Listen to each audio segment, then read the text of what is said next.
Hello guys, welcome back to our channel simplified study official. तो guys आज की इस वीडियो में हम पढ़ने वाले हैं बीकॉम 5th सेम की एंटरप्रेन्योरशिप एंड स्मॉल बिजनेसेस की बुक से chapter small business and modern technology. आज की वीडियो में इस चैप्टर की फुल एक्सप्लेनेशन देखेंगे and entrepreneurship and small businesses की फुल प्लेलिस्ट का लिंक आपको डिस्क्रिप्शन में मिल जाएगा। And handwritten notes and important questions के लिए आपको हमारे चैनल की जो गोल्ड मेंबरशिप है उसे ज्वाइन करना पड़ेगा।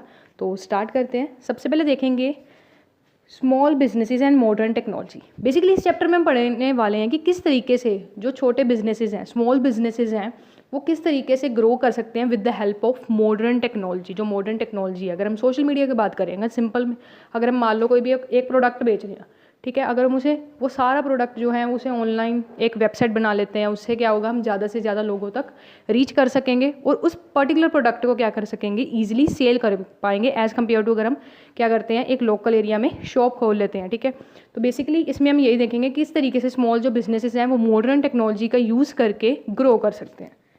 सबसे पहले गाइस टेक्नोलॉजी देखेंगे क्या होता है। डेफिनेशन फर्स्ट वाली आप कर लो, ठीक है, ऑक्सफोर्ड डिक्शनरी के अकॉर्डिंग है। टेक्नोलॉजी का क्या मतलब है कि ये एक साइंटिफिक स्टडी है किसी भी प्रैक्टिकल या फिर इंडस्ट्रियल आर्ट की।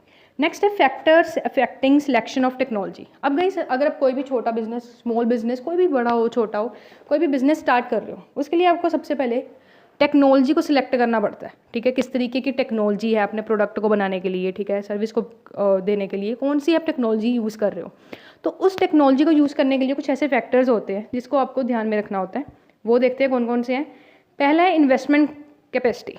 अब गाइस जितना आपके पास पैसा है, जितनी आप इन्वेस्टमेंट कर सकते हो उस पर्टिकुलर टेक्नोलॉजी पे, सबसे पहले आप अगर मान लो अगर आप कोई भी चीज़ खरीदने जाते हो, ठीक है, शॉप से खरीदने जाते हो, तो सबसे पहले आपके पास एक बजट होता है कि मुझे 5,000, 10,000 या 20,000 के अंदर मुझे ये पर्टिकुलर चीज़ खरीदनी है। तो सबसे पहले आपको पता होना चाहिए आपकी इन्वेस्टमेंट कैपेसिटी कितनी है। ठीक है, उसके अकॉर्डिंग ही आप क्या कर पाओगे, टेक्नोलॉजी ले पाओगे। मान लो आपके पास 10 लाख है, ठीक है, टोटल 10 लाख है, आपको बिजनेस भी सेटअप करना है, सब कुछ करना है, तो आप 10 लाख की टेक्नोलॉजी नहीं ले सकते क्योंकि आपको रॉ मटेरियल हो गया, बाकी सारी सैलरीज वगैरह सब कुछ उसी से करना है। ठीक है, तो उसके अकॉर्डिंग इन्वेस्टमेंट कैपेसिटी को आप देखोगे कितनी है मेरी, ठीक है, कितने कितने तक की मैं या कितने तक का मैं क्या कर सकता हूँ टेक्नोलॉजी बाय कर सकती हूँ या कर सकता हूँ।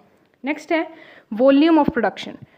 अब मान लो आपकी कोई भी जो प्रोडक्शन यूनिट आपने सेटअप किया है, ठीक है, अब मान लो आप डेली के 100 जो यूनिट्स हैं वो बनाते हो, ठीक है, डेली के 100 यूनिट्स बनाते हो एंड फ्यूचर में आप एक्सपेंशन 500 यूनिट्स तक करोगे। ठीक है, तो उसके अकॉर्डिंग आप मशीन एकदम हैवी नहीं ले लोगे जो एक दिन में 1000 यूनिट्स बनाए। ठीक है, आपके पास इतनी इन्वेस्टमेंट भी नहीं होगी शुरू में, अगर आप स्मॉल बिजनेसेस की मैं बात करूँ तो उसके अकॉर्डिंग आपको क्या करना पड़ेगा, कितनी आपकी प्रोडक्शन है उसको मद्देनजर रखते हुए भी आपको अपनी टेक्नोलॉजी को सिलेक्ट करना है। नेक्स्ट है नेचर ऑफ प्रोडक्ट। आपका जो प्रोडक्ट है वो किस तरीके का है। वैसे कुछ प्रोडक्ट ऐसे होते हैं जिनके लिए जो टेक्नोलॉजी है वो लो भी चल सकती है, बट कुछ प्रोडक्ट ऐसे होते हैं जिनके लिए आपको हाई टेक्नोलॉजी चाहिए होती है। तो आपको प्रोडक्ट देखना है आपका किस तरीके का है, नेचर ऑफ प्रोडक्ट देखना है एंड उसके अकॉर्डिंग आप क्या कर सकते हो, टेक्नोलॉजी का सेटअप कर सकते हो। नेक्स्ट है मैन्युफैक्चरिंग स्ट्रैटेजी। मैन्युफैक्चरिंग स्ट्रैटेजी जो है किसी भी एंटरप्राइज की, वो भी क्या करती है, इन्फ्लुएंस करती है जिससे हम जो टेक्नोलॉजी यूज़ कर रहे हैं क्या वो लेबर इंटेंसिव होनी चाहिए या फिर कैपिटल इंटेंसिव टेक्निक हमें यूज़ करनी चाहिए। नेक्स्ट है इंजीनियरिंग एंड टेक्नोलॉजी वैल्यूएशन। अब जो टेक्नोलॉजी है वो बेसिकली आप पे किसके थ्रू इन्फ्लुएंस हो सकती है, आपकी रिक्वायरमेंट होगी कि प्रोडक्ट का डिज़ाइन किस तरीके का है, ठीक है, कौन कौन से फीचर्स है, उसके अकॉर्डिंग भी आप टेक्नोलॉजी को क्या करोगे, चूज़ करोगे। नेक्स्ट है इकोनॉमिकल इवैल्यूएशन। इकोनॉमिकल इवैल्यूएशन का क्या मतलब है, कॉस्ट प्रॉफिट एनालिसिस। मान लो आपने कोई भी टेक्नोलॉजी के लिए मान लो आपने 10 लाख रुपए लगाया, ठीक है, अगर आपको उससे प्रॉफिट 15 लाख या फिर 20 लाख का होगा या 10 लाख से ज़्यादा होगा तभी आप उस टेक्नोलॉजी पे इन्वेस्ट करोगे। अगर मान लो आपका खर्चा ही 10 लाख है बट आपको प्रॉफिट कुछ नहीं हुआ, आपको उसके बदले मान लो आपने 10 लाख लगाया था, सिर्फ आपको 8 लाख मिला, तो आपका जो 2 लाख है वो तो लॉस चले गया। तो उस केस में आपको क्या करना पड़ेगा, इकोनॉमिक इवैल्यूएशन यानी कि कॉस्ट प्रॉफिट एनालिसिस ज़रूर करना पड़ेगा, जिससे आप टेक्नोलॉजी के बारे में पता कर सकते हो कि कौन सी लगानी चाहिए या नहीं लगानी चाहिए। नेक्स्ट है सोशल कंसिडरेशन। अब जो सोशल कंसिडरेशन जैसे कि environment, legal and cultural aspects जो हो गए वो भी काफ़ी ज़्यादा इंपॉर्टेंट या फिर सिग्निफिकेंट रोल जो है वो टेक्नोलॉजी को सिलेक्ट करने के लिए डालते हैं। ठीक है, नेक्स्ट है benefit of technology to small businesses. अब कौन कौन से ऐसे बेनिफिट्स हैं जो स्मॉल बिजनेसेस के लिए जो टेक्नोलॉजी प्रोवाइड करती है। पहले इंक्रीज प्रोडक्शन। ठीक है, अगर आप टेक्नोलॉजी एकदम बढ़िया यूज़ कर रहे हो, ठीक है, आप टू डेट टेक्नोलॉजी यूज़ कर रहे हो, मान लो आप लेबर इंटेंसिव टेक्नोलॉजी यूज़ कर रहे थे, ठीक है, बहुत पुराने ज़माने की, एक तो आपका क्या होगा, जो प्रोडक्ट है वो लो क्वालिटी का बनेगा, और साथ ही साथ एक तो लो क्वालिटी का बनेगा और काफ़ी देर से बनेगा। बट अगर न्यू टेक्नोलॉजी यूज़ करोगे आपका प्रोडक्ट भी अच्छी क्वालिटी का बनेगा, काफ़ी जल्दी बनेगा, और जो प्रोडक्शन है वो आपकी क्या होगी, इंक्रीज़ होगी। नेक्स्ट है रिड्यूस लेबर। अब कुछ ऐसी मशीनरीज, कुछ ऐसी टेक्नोलॉजीज आ चुकी हैं जिसके लिए आपको ज़्यादा सारी लेबर्स जो है उनकी नीड नहीं है। आपको एक मशीनरी या एक टेक्नोलॉजी को अच्छी तरीके से सेटअप करना होता है, एंड उसी से आपका जो प्रोडक्शन का सारा काम है वो ईजिली हो जाता है। तो इसके लिए लेबर की जो रिक्वायरमेंट है वो रिड्यूस हो गई है। नेक्स्ट है इम्प्रूव्ड प्रोडक्ट्स। ठीक है, इससे क्या होगा, टेक्नोलॉजी के कारण स्मॉल बिजनेसेस के जो वर्क है उनमें क्या आएगी, स्टैंडर्डाइजेशन आएगी, उनकी जो क्वालिटी है वो क्या होगी, प्रोडक्ट्स की इम्प्रूव होगी। नेक्स्ट है हायर लिविंग स्टैंडर्ड।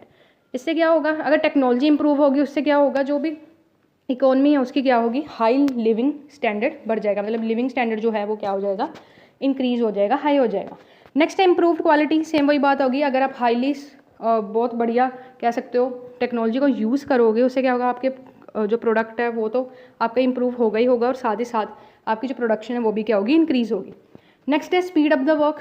मान लो अगर आपके प्रोडक्शन एरिया में 10 लेबर काम कर रहे हैं और वो 10 लेबर एक दिन में 5 प्रोडक्ट बना रहे हैं, वही आपका टेक्नोलॉजी या मशीनरी को यूज़ करके एक दिन में आप 100 बना पाओगे। ठीक है, तो वो आपके क्या होगा, जो आपका वर्क है उसमें स्पीड आ जाएगी। ठीक है, स्पीड अप हो जाएगा आपका वर्क। नेक्स्ट है सिलेक्शन ऑफ मॉडर्न टेक्नोलॉजी। अब जो ये टॉपिक है ये हम करने वाले हैं अपनी नेक्स्ट वीडियो में, एंड एंटरप्रेन्योरशिप की फुल प्लेलिस्ट का लिंक आपको डिस्क्रिप्शन में मिल जाएगा। आज की वीडियो में इतना ही। Thanks for watching.